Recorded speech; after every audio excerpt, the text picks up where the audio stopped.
কি বলেন কিভাবে ছেলে পছন্দ করলো? আপু কি ছেলে দেখতে ছেলের বাড়িতে গিয়েছিল? হুম, খুব তো বলেছিলে যে আমার মেয়ে যেমন ছেলে পছন্দ করে, যেমন ছেলে বিয়ে করতে চায় এরকম ছেলে পাবে না। অবশেষে মিলে গেল। আন্টি এমন ভাবে বলছো যে বিয়েটা করতে যাচ্ছি। ওমা, সে কি? যাচ্ছি মানে কি? আমরা তো অলরেডি সবকিছু রেডি করে ফেলছি। আগামী পরশুদিন বিয়ে। তুই তোর মাকে নিয়ে চলে আয়। আর শোন, তুই কিন্তু অন্তত 50টার বাইক রেডি করবি। ওর ইচ্ছে ও বাইকে করে বিয়ে করতে যাবে, বুঝছিস? আর আমরা কিন্তু ছেলের বাড়িতে যাব, বিয়ে করতে যাব। আন্টি এটা মিলের জন্য কোনো ব্যাপারই না, আমি আসতেছি।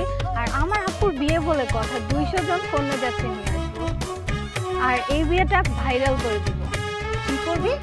শোন, কোনো ঝামেলা যেন না হয়। আরে না আন্টি, এমন ভাবে বিয়েটা করাবো যে সারা দেশের মানুষ মনে রাখবে, তাই বললাম। ঠিক আছে বাবা, ঠিক আছে। তাহলে তোরা তাড়াতাড়ি চলে আয়, যত দূর সম্ভব তাড়াতাড়ি চলে আয়। তোর মাকে তাড়াতাড়ি নিয়ে চলে আয়। আমি রাখছি। ঠিক আছে আন্টি, আমি মাকে নিয়ে চলে আসতেছি। ঠিক আছে।